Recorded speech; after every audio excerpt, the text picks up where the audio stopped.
What I have for you today is a river legend, sometimes shared around a campfire, and takes place nearly 100 years ago. In 1928, a newly married couple would take a homemade boat down the Colorado River, never to be seen again.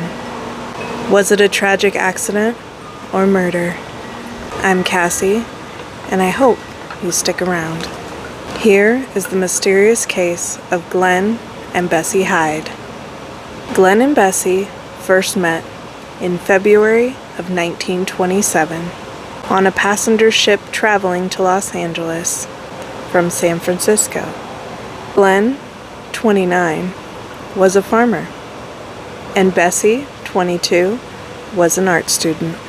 They quickly fell in love, but Bessie was already married. This man was named Earl, and they were classmates in high school and college. Earl refused to divorce her. She moved to Nevada so that she could file for divorce once she became a resident. Bessie and Glen wed April 12, 1928 in Idaho, just one day after her divorce was finalized. In the fall of 1928, the newlyweds would build a boat for a honeymoon trip. This took Glen 2 days and $50 to build. This trip would take them through the Grand Canyon and many dangerous rapids. Glen was wanting to make a record-breaking run on his homemade scow with his new bride. Bessie lacked the river experience Glen had, but if the trip were successful, she would be the first woman on record to travel the Colorado River through the Grand Canyon. The couple had plans to write a book detailing their journey after they were home. Bessie kept a diary during their river run. On October 20th, 1928, Glen and Bessie would set out on the Green River on their homemade boat.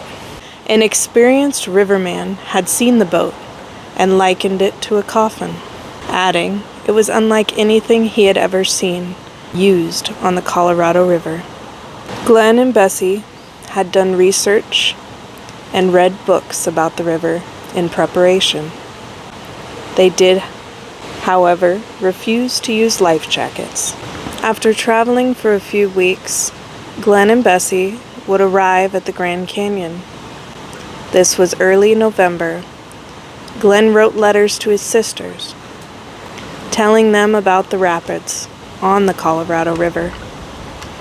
They were the biggest he had ever faced. Glen had even fallen from the boat at one point, and Bessie was able to help him back on. Bessie was also nearly thrown off at another point.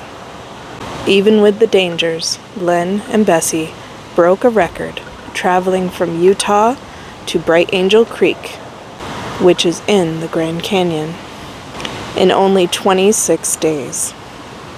This would have been over 200 miles. Prior to traveling the next day and the most dangerous section of the river, they would hike up to Grand Canyon Village for supplies. There they would meet Emery Kolb. Emery was an experienced photographer and had traveled the rapids ahead twice. Emery had become a bit of a legend after arriving to the Grand Canyon in 1902.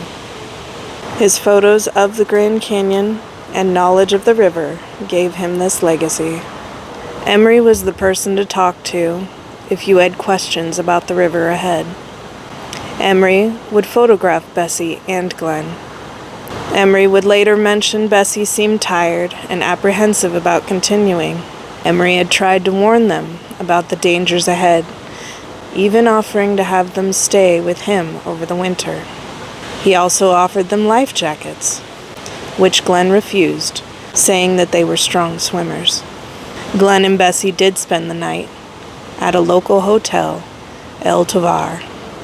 During this short stay, they did interviews for several newspapers. The next day, Bessie and Glen would be driven by Emery's wife and daughter to the trailhead of Bright Angel Trail. Before leaving, Bessie had noted the daughter's shoes, stating, "I wonder if I shall ever wear pretty shoes again." This was November 16th, 1928. For the next 2 days, Bessie and Glen would gain a traveling companion, Adolph Sutro. Adolph was wealthy and was interested in adventuring in their boat. He would depart from the group on November 18th, 1928, at Hermit Creek. He would be the last person to see them alive.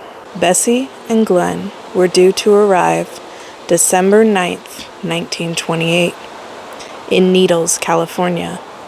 When Glen's father, Roland, didn't hear from his son, he immediately left towards the Grand Canyon, fearing something was wrong. Roland was able to organize several search parties along the river in the first few days. He also hired Native American trackers and even contacted Dwight Davis, the Secretary of War. Dwight Davis would authorize military planes to assist in an aerial search. The planes would spot the boat belonging to Bessie and Glen. It was stalled in the middle of the river at mile 237.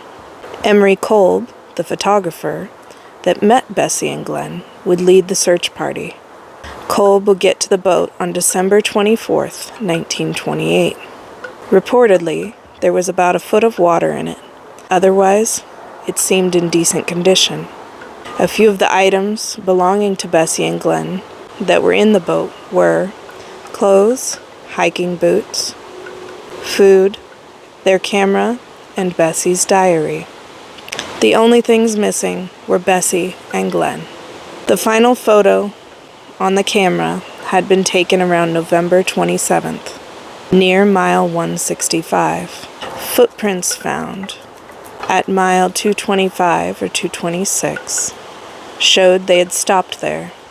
Bessie's diary ended on November 30th. The entry mentioned them passing mile 231 and were ahead of schedule.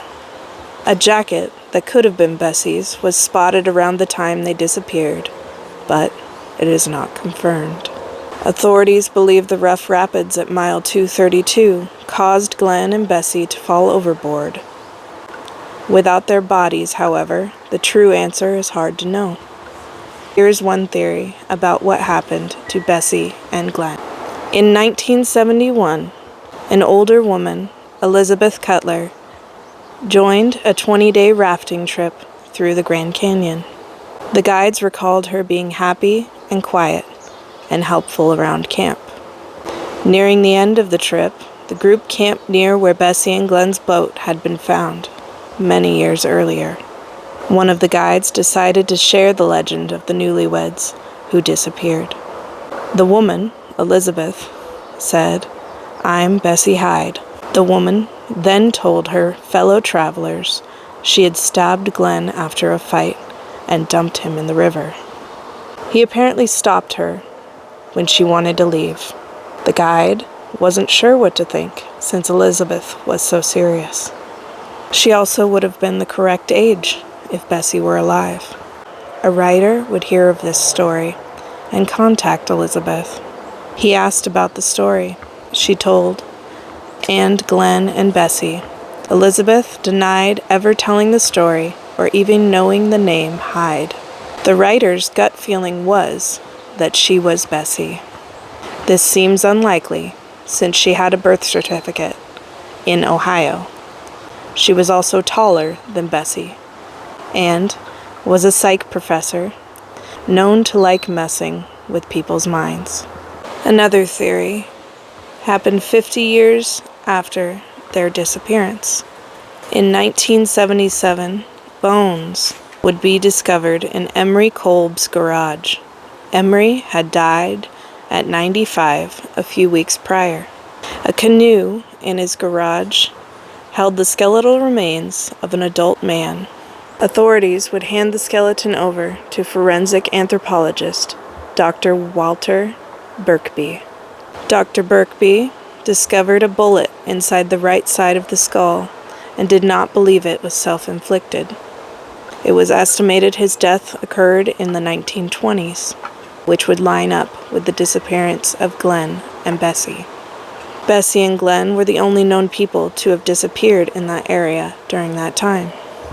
Dr. Birkby had heard the theory that Emery had killed Glen to be with Bessie.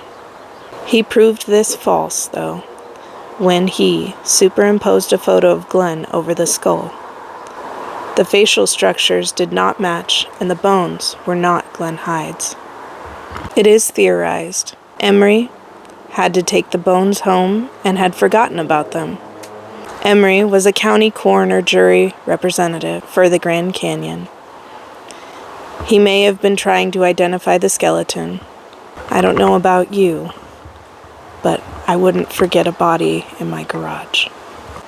The final theory I will share is that Georgie Clark, a well-known Grand Canyon river guide, was Bessie Hyde. Georgie died in 1992. After going through Georgie's personal items, a certified copy of Glen and Bessie's marriage certificate was found. Georgie's birth name also happened to be Bessie. Historians do not believe she was Bessie Hyde, and friends thought she may have wanted to stir up rumors by having the marriage license. Georgie was still running the river in 1991. Glen and Bessie Hyde's story will probably never be solved, but will continue to be an interesting story. I hope I see you again sometime. Bye.